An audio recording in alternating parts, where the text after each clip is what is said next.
제가 조금 전에 이야기한 대로 우리가 오늘은 조금 이제 특별한 예배를 드리게 될 텐데, 오늘 감사의 이야기들을 한 분의 간증과 함께 우리들이 나누려고 합니다.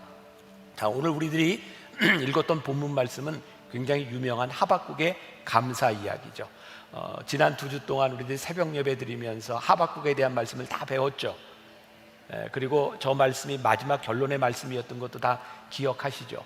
자, 혹시 여러분들 가운데 아직 하박국 말씀을 듣지 못한 분들이 있으면 다 영상으로 올라가 있으니까 10번의 말씀을 여러분들이 함께 들으면 다음 주 예배까지 잘 연결이 되리라고 생각합니다. 자, 하박국에 대한 이야기를 제가 잠깐 하고 넘어갑니다. 하박국이 하나님 앞에 질문을 하게 되죠. 왜냐하면 지금 그에게 일어나고 있는 상황들을 그가 이해할 수가 없었어요. 사람들은 참 신기하죠. 내가 이해하지 못하면 하나님이 침묵하고 있다고 생각하니까. 하박국이 이해할 수 없는 상황 가운데서 하나님께, 하나님 왜 이러시는 겁니까? 근데 하나님께서 이렇게 대답하시죠. 아니, 나는 아직도 여전히 일하고 있어. 하나님께서 일하심을 하박국에게 알려주기 시작했는데 하박국이 그걸 듣고 당황합니다. 왜? 그가 원했던 대답이 아니었어요. 우리의 모습을 보면 딱 그렇죠. 우리는 하나님께 기도할 때 우리들이 얻고 싶은 대답이 있습니다. 근데 하나님은 우리의 뜻대로 움직이시는 분이 아니라 하나님의 뜻대로 우리들이 움직이기를 원하시는 분이죠. 하박국에게 그런 일이 일어난 거예요. 나의 생각과 달랐던 하나님의 응답은 하박국을 당황스럽게 했습니다. 그런데 하박국이 그 당황스러움 가운데서 하나님께 또 직접적으로 묻죠. 하나님 하시는 일이 옳습니까? 그런데 그의 이 당황스러운 또 이런 질문 가운데서 하나님은 하나하나 대답하기 시작하세요. 나는 여전히 일한다. 그리고 하나님의 일하심을 통하여 하박국이 깨닫게 되죠. 하나님의 음성이 뭐였어요? 오직 의인은 믿음으로 산단다. 내가 아직도 이 땅 위에 죄악을 심판하지 않고 남겨놓는 이유는 오직 의인이 믿음으로 살 수 있도록 내가 이 기회를 너희들에게 주고 있는 것이란다. 하나님의 뜻하심이 하박국의 마음으로 쫙 들어오기 시작하니까 하박국이 어떤 그 비전을 보게 돼요. 물이 바다를 덮음같이 하나님의 영광이 가득함을 보게 되고, 하박국은 이제 마지막에 오늘 우리들이 읽었던 감사의 고백을 하게 되죠. 이전까지 하박국은 하나님께 했던 기도가 어떤 거였어요? 하나님, 이렇게 해주시면, 우리 민족을 구원해 주시면, 그가 원하는 것들이 이루어지면 감사할 수 있다고 생각했는데 어떤 일이 일어났어요? 무화과 나무 잎이 마르고 감람나무 열매에 소출이 없고 포도나무에 열매가 없어도 외양간에 송아지가 없어도 나는 여호와로 인하여 즐거워할 것이다. 하박국이 그런 고백을 하고 있어요. 어제 토요일 우리 교회에서 오랫동안 함께 있던 이제 임영빈 목사님이 새로운 교회 담임으로 가게 되었습니다. 몇 주 전에 사임 인사를 여러분들이 들으셨죠. 제가 어제 이제 축하하는 자리에 축사를 하러 갔어요. 교인들에게 이렇게 축사를 하면서 제가 교인들에게 물었습니다. 여러분들이 새로운 목사님을 청빙하면서 어떤 기도를 제일 많이 하셨나요? 제가 늘 하는 방식이죠. 묻지만 대답을 별로 기대하지 않습니다. 제가 그냥 대답해 줬어요. 제가 생각하기에 여러분들은 이런 기도를 제일 많이 했을 것 같아요. 좋은 목사님이 오기를, 그런 기도 제일 많이 했죠. 제가 교인들에게 이렇게 물었습니다. 그런데 여러분, 혹시 여러분들이 새로운 목사님을 청빙하면서 내가 좋은 교인 되게 해달라고 기도해 보셨나요? 우리는 늘 그렇게 기도합니다. 늘 상황, 우리 주변에 있는 것들, 무엇이 좋으면 내 인생이 풀려가리라. 근데 진짜 감사는 환경에 있는 것이 아니라 나에게 있는 것 같아요.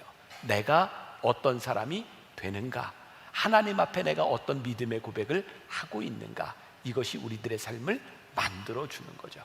오늘 길지 않지만 인생을 살아가면서 하나님께서 함께 하셨던, 그런데 때로는 당황스러웠던, 내가 원치 않았던 자리에서 인도하셨던 하나님의 은혜를 고백하는 한 사람의 이야기를 함께 나눌 텐데, 이분의 직업이 노래하는 분이에요. 그래서 오늘 이 토크는 신앙의 고백과 함께 찬양으로 함께 나누려고 하는데, 지난번 한 2주 정도 우리 교회 와서 이미 특송을 해서 여러분들이 알고 있는 분들이 계실 것 같아요. 테너 윤정수 선생님인데, 제가 소개를 할 때 여러분들은 어떤 반응을 보여야 될까요?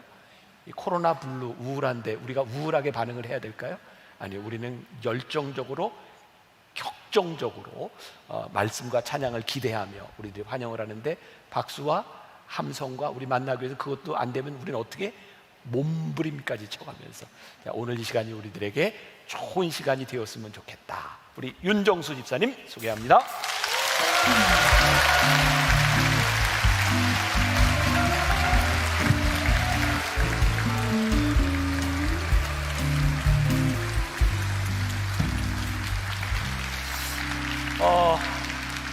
딱 봐도 뭐 하는 사람인지 알겠죠? 네, 운동선수? 아니요, 노래하는 씨름? 분입니다.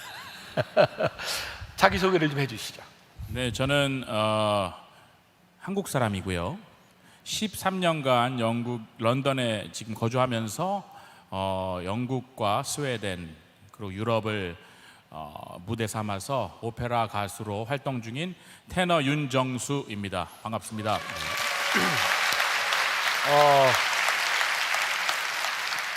그런데 본인을 이렇게 자꾸 한국 사람이라고 주장하는 이유가 좀 있어요? 보시면 알지 않겠습니까? 어릴 때부터 많은 오해들을 받았기 때문에 미리 오해하실까봐 밝혀드는데요. 한 가지 예로 20년 전에 SBS의 남희석 이휘재의 멋진 만남이라는 프로그램 기억하십니까? 거기에 제가 얼핏 보면 외국인으로 50만 원 받고 출연한 적이 있습니다. 여러 가지 오해가 있었는데 미리 밝혀듭니다. 순수한 한국인입니다. 네, 우리 한국인 윤정수 테너의 이야기를 함께 나눠보도록 하겠습니다. 오늘은 이제 신앙 이야기를 나누는 시간인데, 지금까지 한 번도 사람들에게 공개적으로 본인의 신앙을 이야기한 간증한 적이 없어요. 오늘 처음 시간이기 때문에 어쩌면 굉장히 부담되는 시간일 수도 있어요. 본인의 믿음을 고백하는 것, 또 이게 다 증거로 남잖아요. 영상으로 남아있기 때문에 굉장히 쉽지 않은 시간일 것 같은데, 본인의 신앙생활의 계기, 한번 어떻게 신앙생활 시작하게 됐는지 얘기해 주세요. 교회는 삶의 일부였죠. 제가 4대째 크리스천 집안인데 그냥 일요일에 당연히 학교 가듯이 가야 하는 곳, 그런 선데이 크리스천으로 10대까지 보내다가 군대에 가서 이제 군악대에 가면서 조금 관계성에서 고생을 하면서 교회로 도망다니면서 이제 하나님을 찾는 그런 시간을 갖다가 제대 후에 제가 연세대학교 성악과를 들어갔는데 이화여자대학교 다락방 전도협회 소속 노래선교단이라는 단체에 가입해서 농어촌, 중국, 여러 해외 선교, 교도소, 그런데 찬양 사역을 다니면서 비로소 이제 찬양하면서 예수님을 만나고 성령님을 체험하게 되었습니다. 제가 10시 예배 때도 물었는데, 본인의 정체성을 이야기한다면 노래하는 사람, 찬양하는 사람?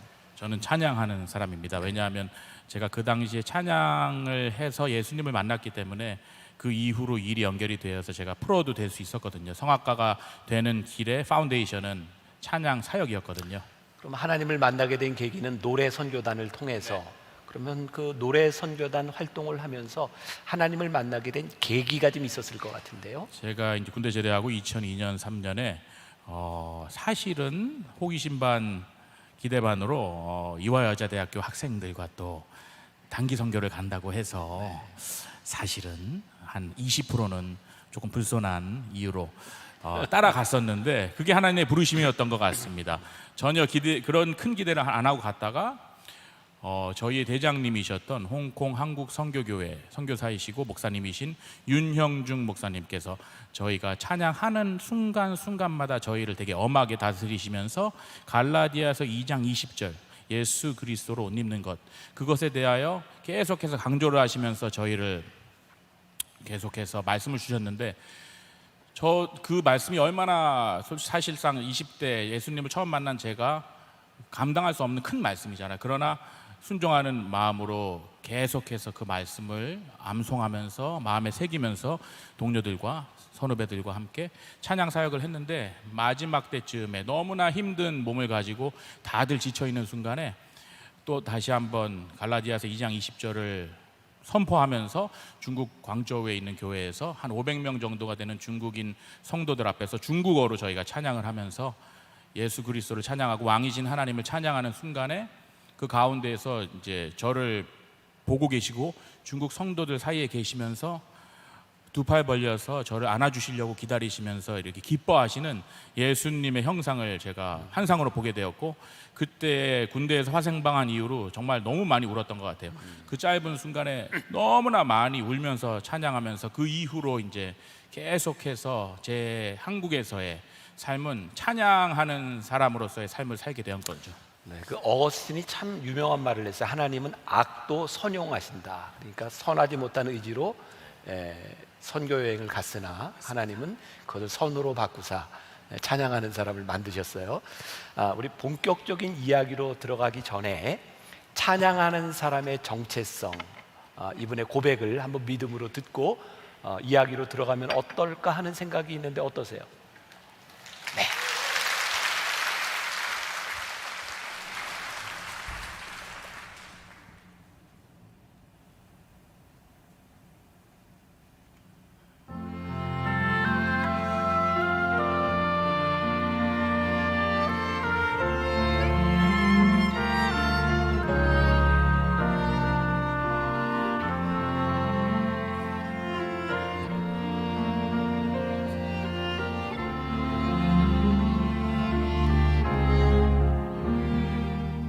나를 지으신 이가 하나님,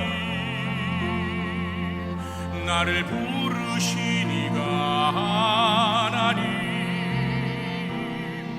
나를 보내신 이도 하나님, 나의 나 된 것은 다 하나님 은혜라. 나의 달려갈 길 다가도록 나의 마지막 호흡 다하도록 나로 그 십자가 붉게 하시니 나의 나 된 것은 다 하나님 은혜라. 한량없는 은혜, 갚을 길 없는 은혜, 내 삶을 애워싸는 하나님의 은혜. 나 주저없이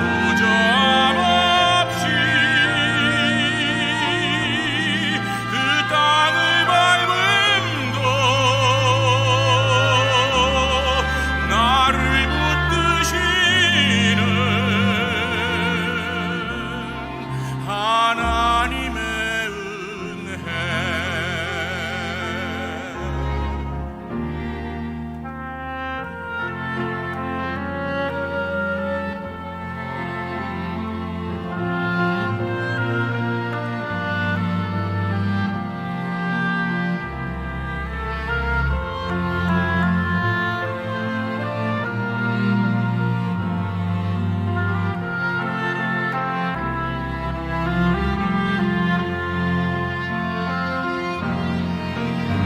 한량없는 은혜,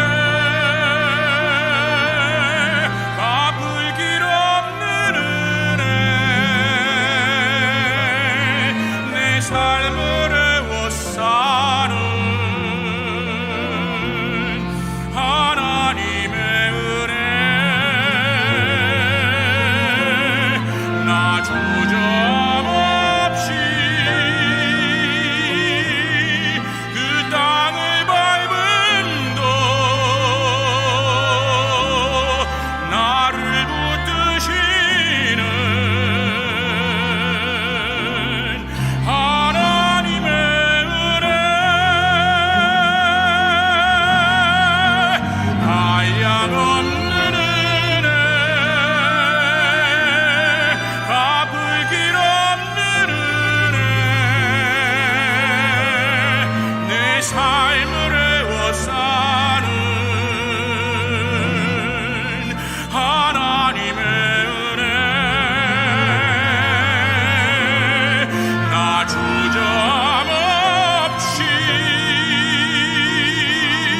그 땅을 밟음도 나를 붙드시는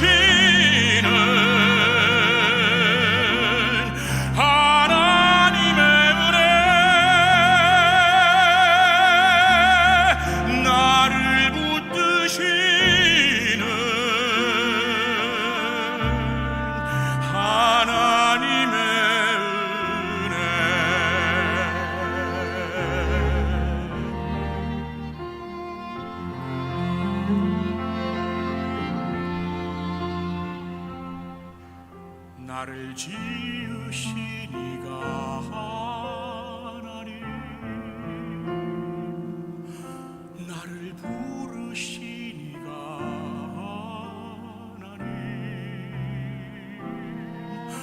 나를 보내신 이도 하나님, 나의 나 된 것은 다 하나님 은혜라.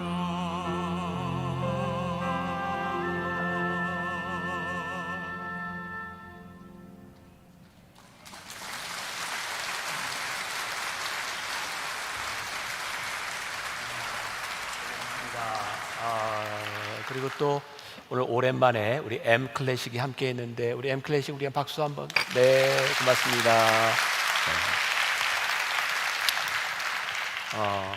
찬양을 들으면서 그런 생각을 했어요. 때때로 한 편의 설교보다 한 곡의 찬양이 모든 것을 대변할 수 있겠구나. 그래서 오늘 또 찬양과의 간증이 기대가 되기도 합니다. 이제 우리가 본격적인 이제 고백으로 들어가기 위해서 아무래도 음악하는 사람에게 그 유학이라고 하는 것은 대부분의 한국 사람들에게 비슷한 길일 것 같은데 우리 집사님 그 유학 이야기를 좀 해주면 좋겠습니다. 어떻게 유학을 준비하게 되었는지. 일단은 실질적으로 유학을 이제 대학을 졸업하고 갈 수 있는 상황이 안 됐습니다. 성악을 시작할 때 물론 한국에서 음악을 한다는 것은 어느 정도의 경제적인 뒷받침이 있어야 되니까 저도 그런 집안에서 뒷받침을 받으면서 음악을 시작하게 되었지만 하나님께서 거의 뭐 어떻게 이렇게 될 수 있을까 싶을 정도로 모든 물질을 가져가시고 유학을 나오기 이제 2006년 7년 기준으로는 아예 전혀 외국으로 나간다는 걸 상상을 할 수 없는 상황이었죠. 그러다가 한 6개월 동안 요한복음을 가지고 저희 동역자들과 함께 또 한동대학교에서 교목실 간사로 있었던 말씀 선생님과 계속해서 내 인생에 이 말씀 속에 내 인생에 구절이 있을 것이다라고 막 기도하고 철야하고 공부하면서 지내는 과정 속에 갑자기 스코틀랜드 왕립음악원 한국 오디션이 있었어요. 그래서 학교에 가서 그 광고를 보고 그냥 신청을 했죠. 그랬다가 이제 장학생으로 선발이 되어서 유학 길이 열리게 되었고 제가 섬기던 교회에서 또 장학금을 좀 주시고 저희 부모님이랑 저랑 또 조금 해서 한 1년 정도 영국에서 스코틀랜드에서 살 수 있는 자금을 마련해서 유학 길에 올랐습니다. 그러나 뭐 말 그대로 1년이었죠. 하나님의 인도하심 가운데 기도하며 열린 유학길이니까 1년 동안의 그런 이제 과정이 끝나고 아주 편안하게 유학생활을 했을 것 같아요. 사실 이제 1년 차 때는 조금 정신없이 보내고 사실 신앙생활도 좀 떨어져 있었는데 그러나 감사한 건 하나님께서 좋은 선생님을 저에게 붙여주셔서 정말로 1년 동안 이렇게 변화할까 싶을 정도로 많은 일취월장하는 변화가 있었고 그러나 2학년 때 또 석사 2학년에 들어가는 그 상황 속에서 아버지가 대장암 3기에 걸리셔서 어머니한테 전화가 와서 정수야 이제 아예 못 도와주겠다. 그러니까 네가 한국에 오던지 알아서 살아라. 그런 말씀을 듣고 이 유학 2년 차부터 말 그대로 철저하게 그 스코틀랜드에서 그냥 독립이 된 거죠. 자의가 아니고 타의로. 그러나 이제 그때부터 진짜 하나님께서 보여주시는 말 그대로 만나와 메추라기를 먹고 사는 삶이었죠. 음악하는 사람들에게는 특히 이제 콩쿨이 굉장히 중요할 네. 것 같은데 아마 유학생활 하면서 또 여러 가지 콩쿨에도 나간 또 경험이 있을 것 같아요. 콩쿨 얘기도 좀 해주시죠. 사실 그러니까 2학년 석사 2학년 때부터 저의 상황은 다음 달에 이제 한국에 가야 되는 상황이었어요. 항상 그 몇 년 동안 그러면서 한 치 앞도 바라볼 수 없었기에 그냥 하루하루 최선을 다해서 연습하고 살았는데 감사하게도 석사를 마치고 제가 또 살기 위해서 등록했던 영국 내 모든 콩쿠르에서 1위로 입상을 해서 그때부터 영국에 조금씩 알려지기 시작했고 그 이후로 이제 영국 정부에서 주는 석사 학위를 받는 사람에게 2년간 주는 취업 비자를 통해서 이제 영국에 2년 동안 거주할 수 있는 자격이 주어졌고, 그때부터 말 그대로 생존을 위해서 정말 배낭 하나 메고 전 유럽을 떠돌면서 이제 도전을 했었죠. 가장 기억에 남는 콩쿨이 있다면? 제가 떨어지기도 하고 붙기도 많이 했지만 2010년에 한 콩쿨 상금을 다 생활비로 소진하고 2011년에 스페인에 좀 큰 콩쿨을 나갔습니다. 몽시라가바의 국제 콩쿨이라는 곳에 등록을 했는데, 제 통장에 들어있던 전액을 다 써서 등록을 했기 때문에 당장 이제 그 콩쿨이 끝나면 한국에 돌아간다는 마음을 가지고 있었죠. 비자도 이제 끝나가는 시간이었고, 그때 한 300명 정도가 왔는데, 그 중에는 뭐 실제로 유럽에서 프로로 활동하는 가수들도 있었고, 유러피안들도 당연히 많았고요.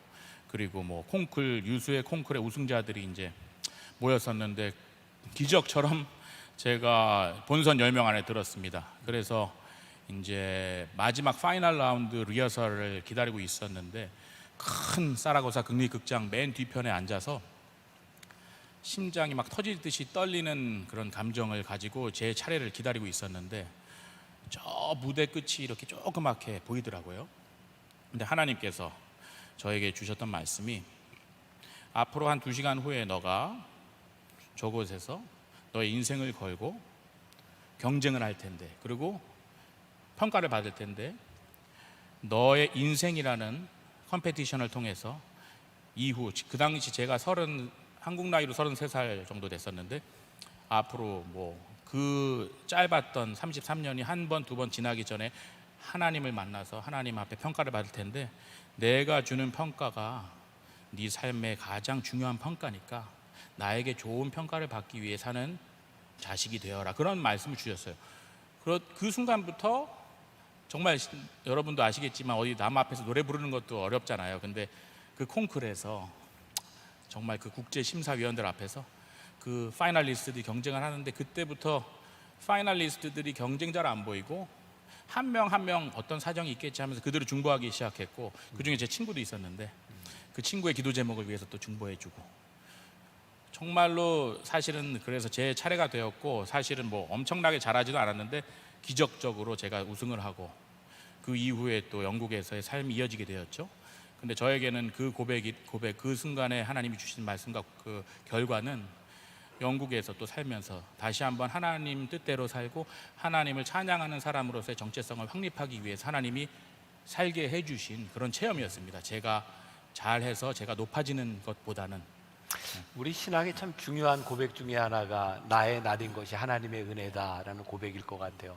내가 잘해서가 아니라 하나님이 나를 여기에 세워주셨다. 그리고 제가 이야기를 들으면서 기억에 남는 부분 중에 하나가 이 콩쿨, 내가 심사위원 앞에, 사람 앞에 서는 것이 아니라 하나님 앞에 서 있는 나를 생각한 것, 그게 아마 신앙에 굉장히 좋은 도움이 되지 않았을까. 이제 어쨌든 음악인으로서 길을 걷고 있는 윤정수 집사님이 어떤 음악을 하는 사람인지, 콩쿨에서는 어떤 노래를 부르는지 한번 좀 듣고 가면 좋지 않을까요?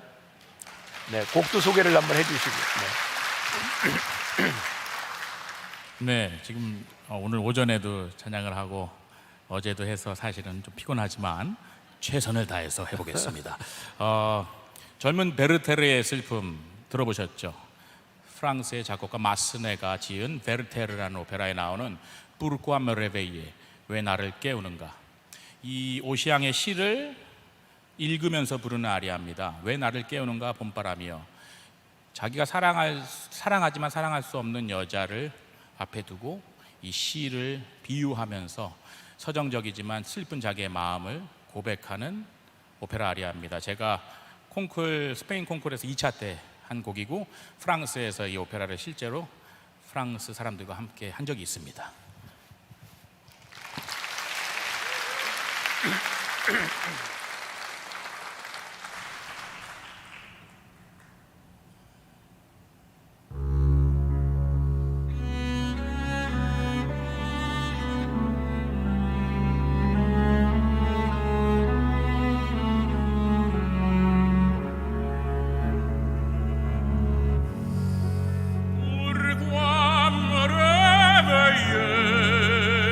Au souffle du printemps,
10시 예배 오신 분들한테는 좀 죄송한데 10시는 아침이라 컨디션이 좋지를 못해 이 노래를 못 부르고요. 조금 낮은 노래를 불렀고요. 이 노래는 12시 예배에 오신 분들만 들을 수 있는 노래였습니다.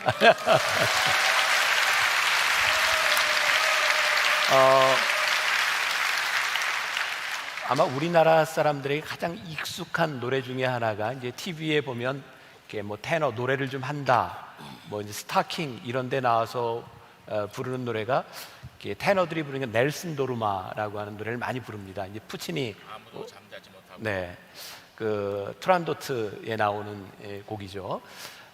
그런데 이제 다음에 기회가 되면 한번 네, 해보도록. 그 곡이 제가 부르라고 하는 이야기가 아니라 이렇게 테너에서 이렇게 참 잘 부르는 노래. 근데 테너는 어쨌든 고음을 내야 되기 때문에 거기에서 빈체로 하고 막 이렇게 나가는 데가 그 고음이 B 네. 정도인데 옥타브 B. 유럽에서 테너로 밥 벌어 먹고 살려면 그 위에 C를 내야 된다 그런 이야기를 하죠. 테너는 저희 스승님이 하신 말씀이 있습니다. 네. 테너는 도를 먹고 산다. 네. 옥타브 C, 그 하이 C는 머니 노트. 그거는 낼 수 있어야 생활이 가능합니다. 자, 제가 지금 이 이야기를 하는 이유는 이제 콩쿠르에서 우승도 하고 이제 먹고 살만해지지 않았을까 이런 생각이 드는데 꽃길이 열리지 않았을까요 이제? 일단 콩쿠르에 제가 그 영국이랑 스페인에서 한 콩쿠르로 또 돈을 많이 벌었어요. 근데 영국에서 또 도전하면서 살면 너무 많은 돈이 들어요. 사실은 한국보다 집값이 뭐 한 서너 배가 들잖아요. 사실은 고생 시작이었습니다. 학생 때는 뭐 국제 콩쿠르 하나 우승하면 내 삶이 풀릴 거라고 생각하지만 실제로 그 이후에 이제 프로페셔널 오페라 싱어가 되면 그때부터 매니저도 생기고 정말 좋은 어치브먼트가 있었지만 그 이후로 사실은 이제 그런 콩쿠르나 프로그램에서 우승한 젊은 친구들이 함께 경쟁하면서 극장에서는 사실은 한 명만 주인공으로 뽑거든요. 특별히 동양인으로서 유러피안 그 역사적인 그런 배역들을 한다는 거는 사실 거의 불가능한 거예요, 사실은. 그렇기 때문에 지금 솔리스트들도 많이 없는 거예요. 그러나 그런 벽에 부딪히면서 인종차별도 당하고 또 계속해서 이제 한 번 오디션을 가면 유럽에서 유럽으로 가지 않습니까? 그럼 호텔도 잡아야 되고 기차도 타야 되고 비행기도 타야 되고 엄청나게 돈이 깨져요. 그런 것을 아끼면서 하다 보니까 또 컨디션 난조도 오고 그러면서 붙고 떨어지고 뭐 수없이 반복하면서 물론 저의 캐리어는 계속해서 넥스트 스텝으로 가긴 했지만 저희 아내랑 아이들이 엄청 고생을 했죠. 이 얘기를 하기 전에 조금 제가 좀 한 가지 인종차별에 대한 얘기를 드리면 저는 지금 부른 노래도 젊은 베르테르의 슬픔, 베르테르 아닙니까? 프랑스에서 프랑스 사람들 앞에서 베르테르 역을 해야 되는 거잖아요. 그러면 사람들이 딱 보면 쟤 누구지? 이렇게 한단 말이에요. 제가 또 보시다시피 물론 한국 사람 같지는 안 생겼죠. 제가 그러면서 이제 베르테르, 로돌포, 알프레도 뭐 그런 역할을 하면서 많은 이제 극장에서 일을 했는데 그때마다 뭐 노래는 물론 잘해야 됩니다. 현지인보다 두세 배는 잘해야지 시켜주는 거거든요. 그런데 그냥 뭐 노래는 잘하는데 뭐 그림이 좀 안 맞다 뭐 그런 평가를 받았었는데 재작년에 제가 영국 초연으로 알치라라는 오페라에 자모로라는 역할을 했습니다. 이 자모로라는 역할은 말이죠, 잉카 제국의 족장 역할입니다. 잉카 제국의 족장, 스페인 리더십과 싸우는 그 역을 했는데 반응이 너무 좋은 거예요. 어디서 현지인을 불러왔냐, 페루에 잉카 제국의 성악가가 있었냐, 그리고 저 사람은 왜 이름이 윤이냐, 페루비안인데 뭐 아무튼 이 인종차별에 대한 얘기를 하다가 웃자고 얘기를 한 건데요. 여러 가지 인종차별을 겪으면서 스텝 바이 스텝으로 왔지만 가족들이 많이 희생을 했어요. 제가 아내가 8년, 지금 결혼 8년 9년 차인데 아이들도 이제 외국에서 둘이나 나왔는데 여태까지 이사를 20번을 했습니다. 덴마크에서 첫째가 생기고 스웨덴 국립오페라에서 일할 때 또 둘째가 생기고 막 그러면서 계속해서 옮겨 다니면서 저희 아내랑 아이들의 희생이 많이 컸습니다. 지난달에 또 셋째가 한국에서 태어났고, 네, 코로나로 인해서 감사하게도 네. 아들만 셋입니다. 네. 아무튼 그 아이 낳기 전에 그 와이프와 함께 식사할 기회가 있었는데 윤 집사님은 굉장히 행복한데 그 아기 엄마는 그렇게 행복해 보이지 않더라고요. 다크서클이 여기까지 항상 나와 있죠. 자, 우리 집사님이 이렇게 자리를 잡고 이제 성악가로서 활동하게 된 게 이제 한 1, 2년 사이 이렇게 되는데 그 전까지 자리를 잡기 위해서 참 힘든 시간들을 많이 지났을 텐데 제가 듣기로는 그 어려운 때마다 늘 그 선교 여행이라고 하는 것이 중요한 그 자리를 차지하고 있었던 것 같아요. 한번 그 얘기를 해주시죠.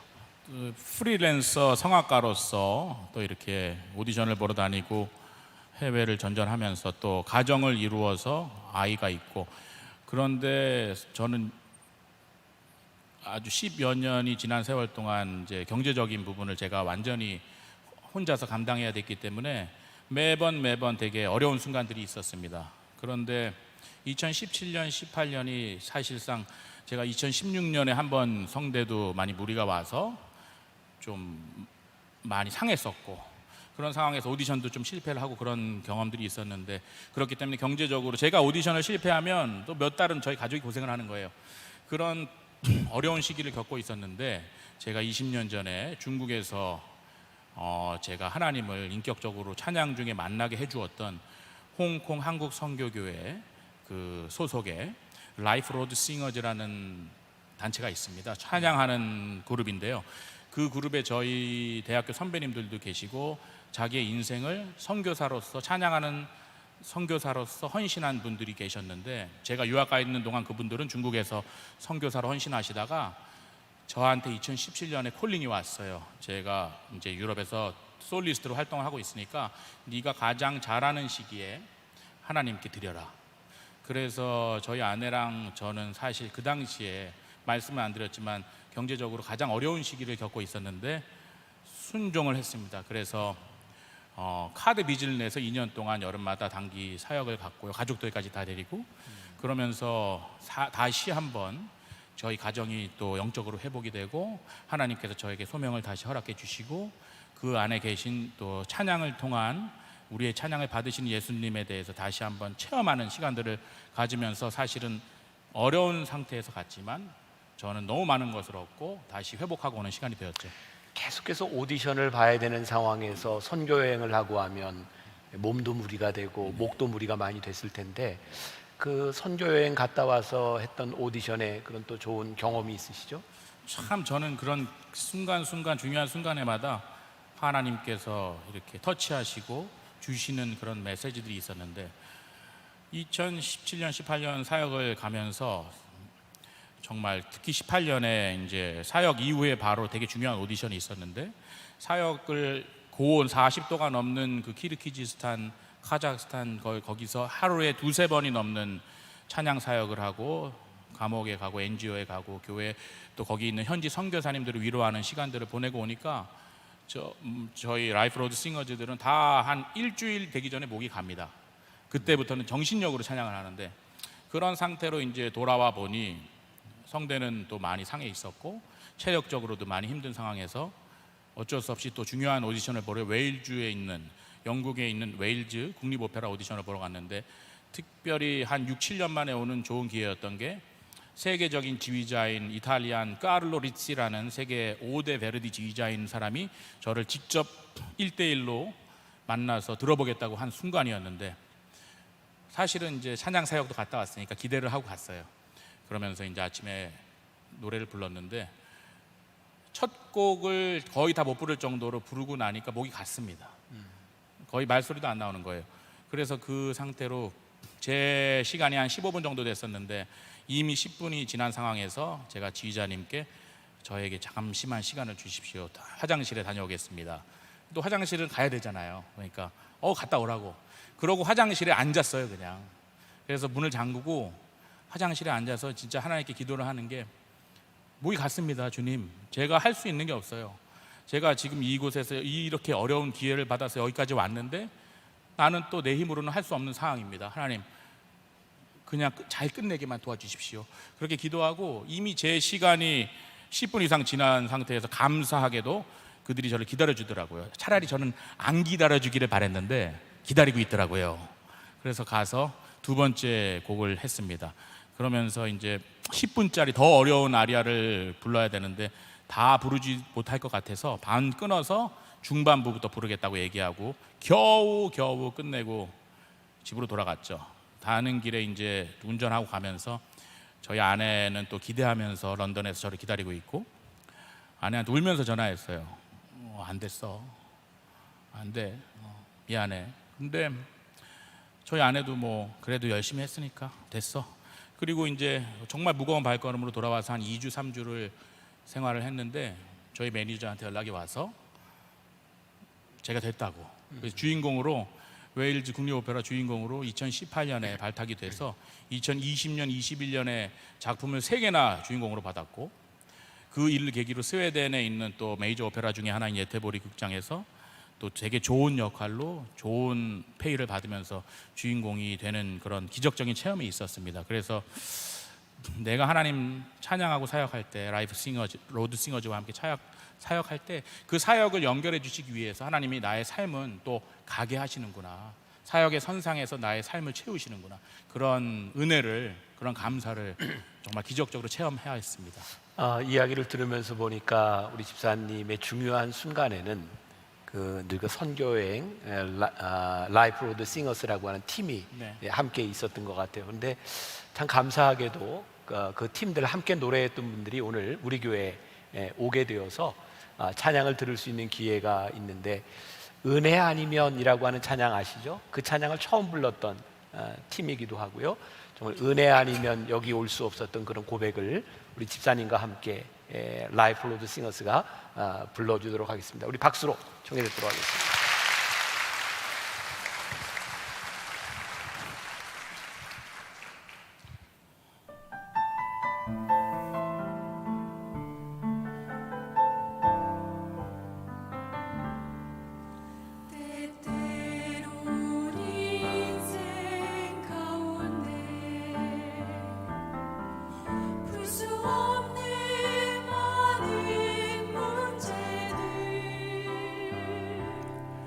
주의 권세 힘입어 깊은 흑암 속에도 나는 주의 군사 되리.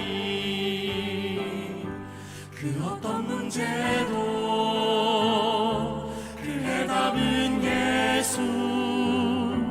우리 대속하사 참자유 주셨네. 주 사랑 높은 산보다 더 높고 바다보다 더 깊네. 그 어떤 문제도 그 해답은 예수.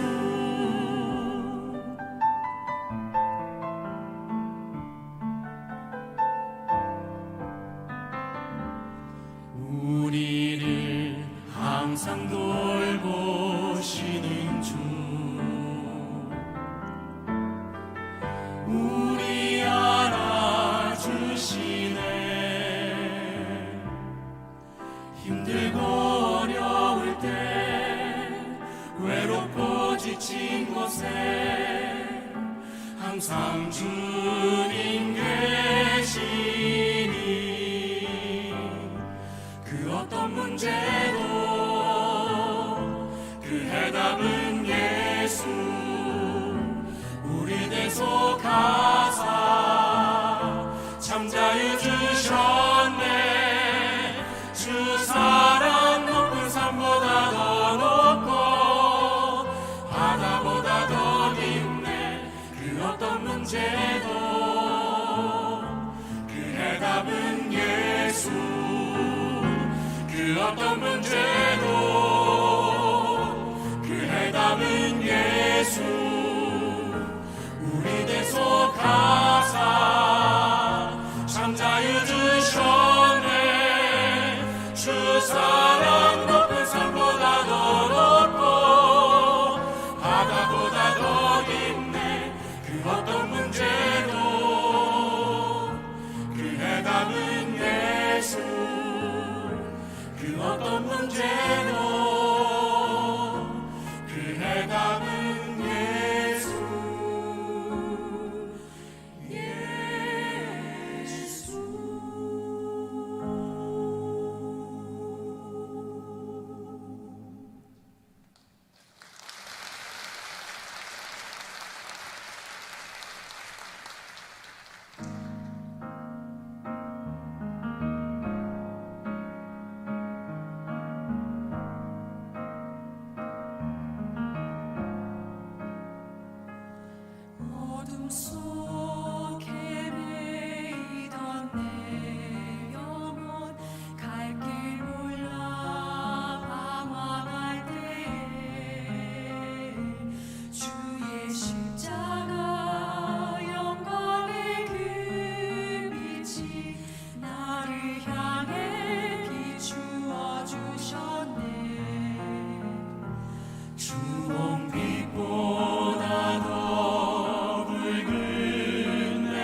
완전한 사랑 주님의 은혜로 새 생명 주께 얻었네.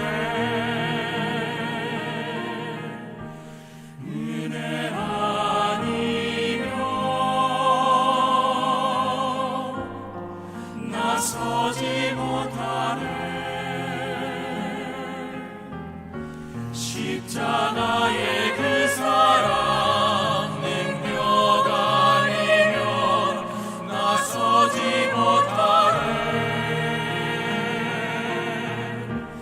은혜 아니면 나서지 못하네. 놀라운 사랑 은혜 아니면 나서지 못하네.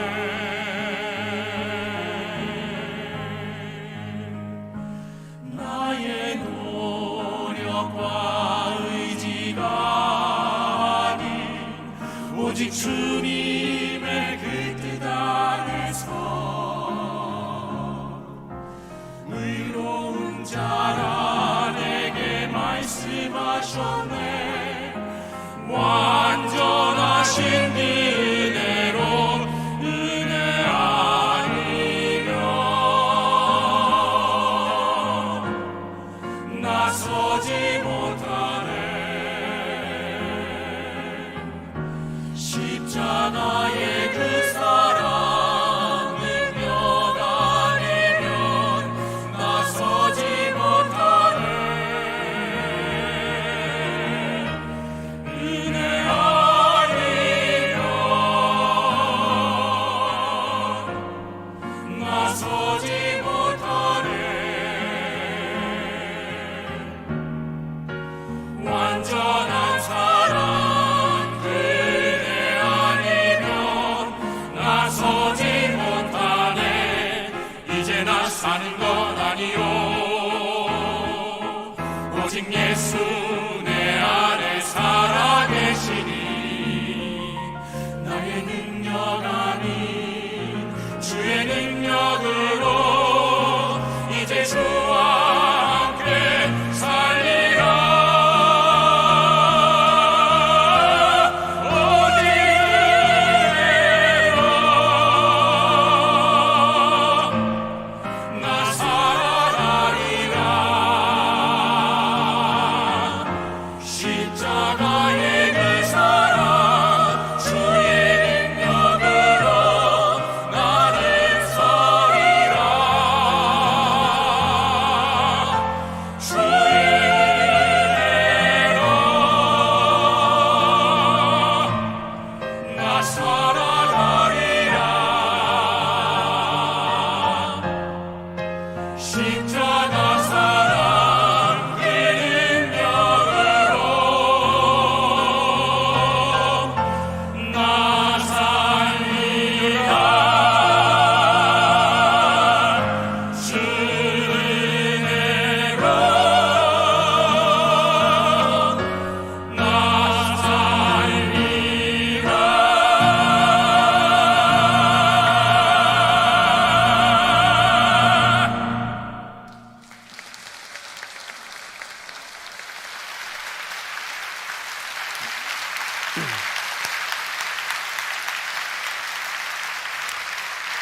네, 고맙습니다. 사실 이 찬양 은혜 아니면이라고 하는 이 가사 가운데 모든 고백들이 다 들어있는 것 같아요. 요즘 마무리를 하려고 하는데 혹시 이제 우리 집사님이 그렇게 긴 생애는 아니지만 살아오면서 굉장히 어려웠던 그 시간들이 있는데 그 시간들이 나에게 참 큰 축복이구나, 은혜구나라고 고백할 수 있었던 게 있을까요? 20대 때는 제가 육체에 가시가 있었는데 그 아토피성 피부가 너무 심해서 한 2, 3년 동안 너무 힘들었어요. 근데 그 시기가 있었기 때문에 20대 초중반에 제가 하나님 앞에 무릎 꿇고 기도할 수 있게 되었고, 그때는 힘들었지만 너무 힘들었기 때문에 하나님 앞에 나올 수밖에 없었습니다.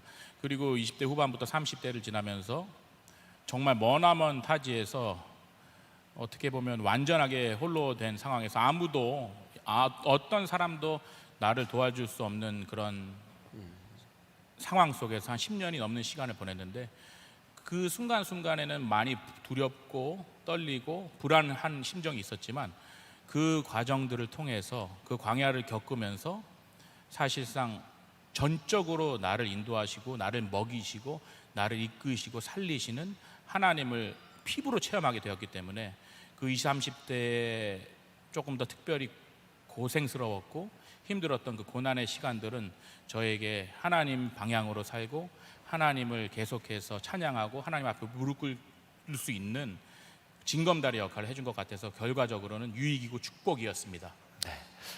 감사하고요. 그러면 지금 앞으로 이제 살아갈 날들이 참 많이 있을 것 같은데, 앞으로의 삶의 계획, 비전이 있다면?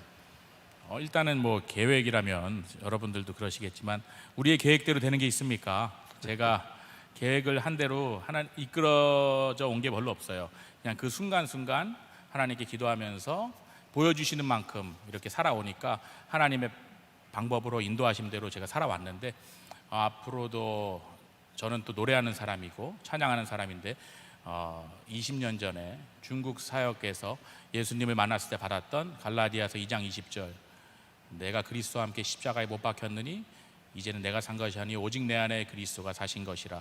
그리고 모든 찬양하는 사람들의 또 말씀이 될 것 같은 이사야서 43장 21절, 이 백성은 내가 나를 위하여 지었느니 나를 찬송하게 하려 함이라. 그 말씀을 붙잡고 제가 오페라 아리아를 하던 찬양을 하던 한국 가곡을 하던 내 안에 계신 성령님을 통해서 내 노래를 통해서 그 사람들이, 그 성도들이 예수 그리스도를 알게 되고 그것을 통해서 복음 전하는 것이 저의 계획이고 또 비전이라고 얘기할 수 있을 것 같습니다.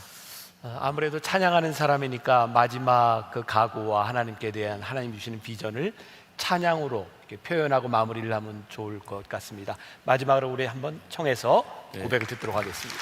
감사합니다.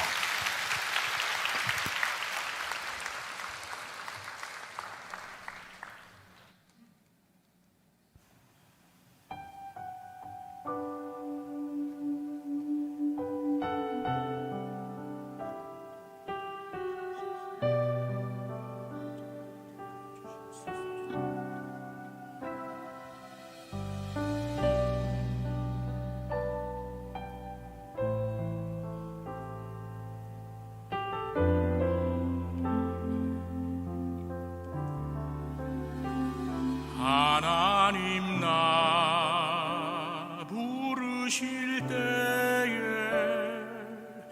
내 어리석음 다 보셨지만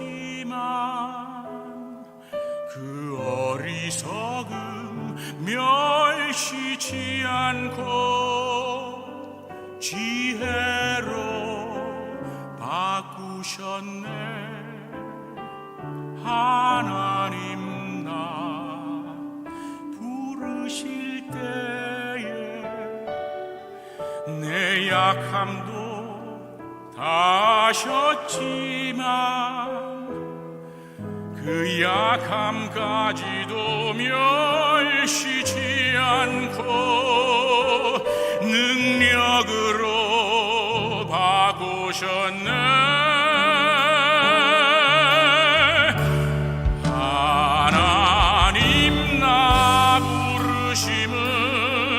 오직 그리스도로 온전히 옷 입히려 하심이라.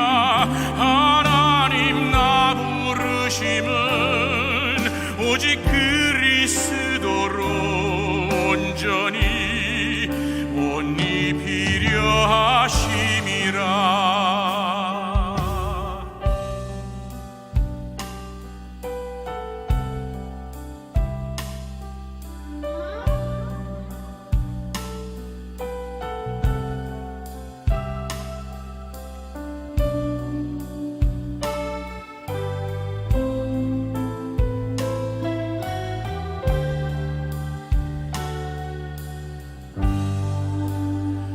하나님 나 부르실 때에 내 약함도 하셨지만 그 야감까지도 멸시지 않고 능력으로 바꾸셨네. 하나님 나 부르심은 오직 그리스도로 온전히 옷 입히려 하심이라. 하나님 나 부르심은 오직 그리스도로 온전히 옷 입히려 하심이라. 나의 연약함 강함으로 나의 부족함 완전함으로 나를 채워주시고 나를 부르시며 주의 강한 손 날 붙드시네.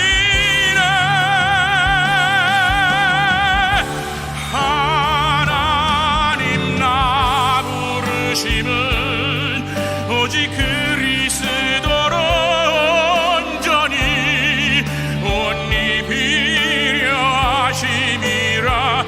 하나님 나 부르심은 오직 그리스도로 온전히 옷 입히려 하심이라. 하나님 나 부르심은 오직 그리스도로 온전히 옷 입히려 하심이라.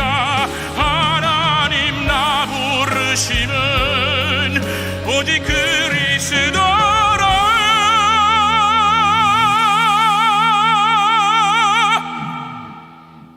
온전히 옷 입히려 하심이라.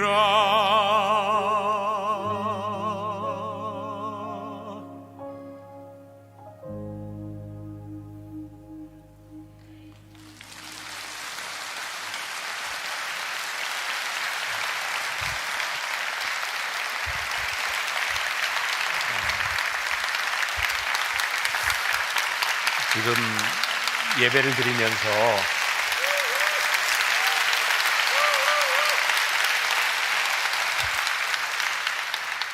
저는 제 마음에 미안한 마음이 들었어요. 어제부터 이제 3번 노래하는 사람이었으면 절대로 못했겠다, 막 땀 흘리는 모습들 이렇게 보면서 찬양하는 사람이기 때문에 이렇게 예배를 3번 이렇게 섬기는 마음으로 이렇게 했구나 하는 마음이 들어서 막 가장 큰 힘은 여러분들이 기억하고 기도해 주시는 것일 것 같아요.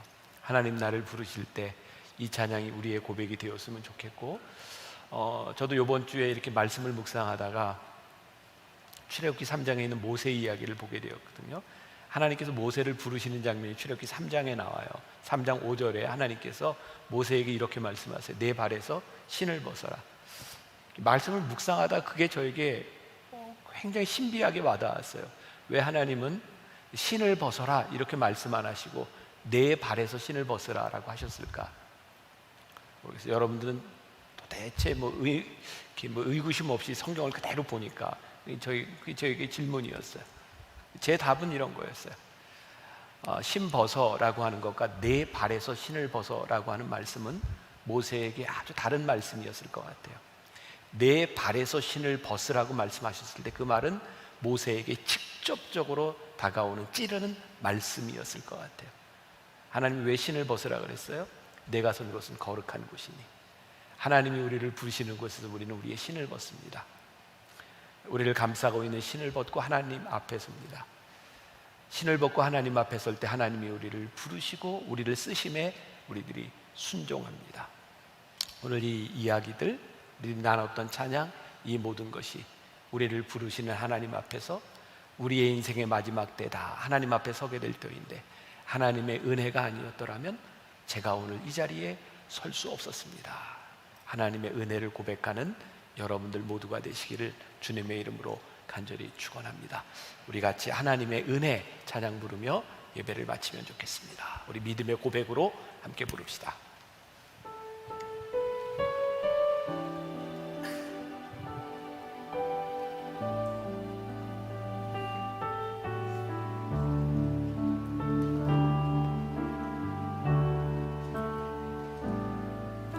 나를 지으신 이가 하나님, 나를 부르신 이가 하나님,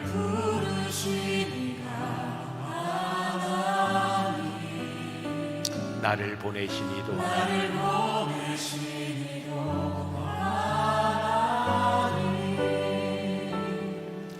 나의 나 된 것은 다 하나님 은혜라. 나의 달려갈 길 나가도 나의 마지막 호흡 다하도록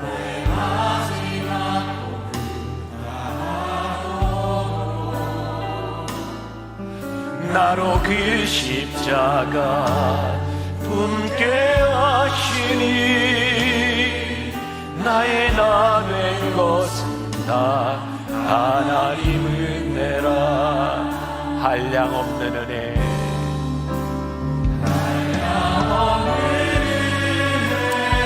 갚을 길 없는 은혜,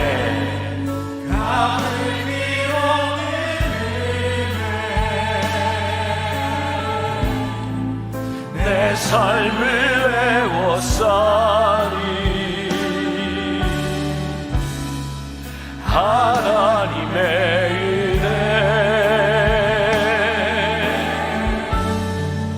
나 주저함 없이 그 땅을 밟음도 나를 붙드시니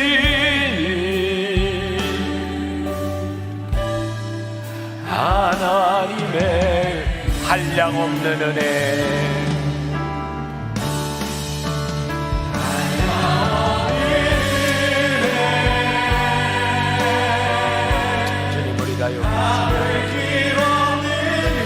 여기까지 인도하신 것이 하나님의 은혜임을 고백합니다. 내가 하나님의 은혜가 아니면 설 수 없었음을 고백합니다.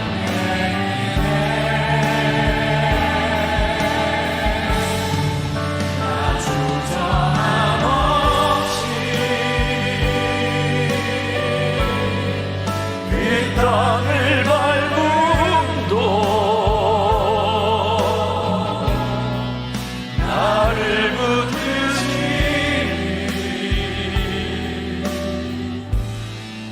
하나님의 하나님 나를 부르실 때, 소명의 자리에서 우리를 부르실 때, 하나님 나를 부르실 때, 마지막 하나님 앞에 설 때에 주님, 내가 여기 있음이 하나님의 은혜입니다. 여기까지 인도하신 하나님의 은혜입니다. 우리들의 삶에 하나님의 은혜를 고백할 수 있는 사람, 주와 함께 동행하는 축복의 사람들 되게 하여 주옵소서. 특별히 하나님 앞에 믿음을 고백한 우리 윤정수 집사님을 기억하여 주옵시고, 그의 삶 가운데 하나님 함께 하심을 증거하며 살아가는 귀한 복된 인생이 되게 하여 주옵소서.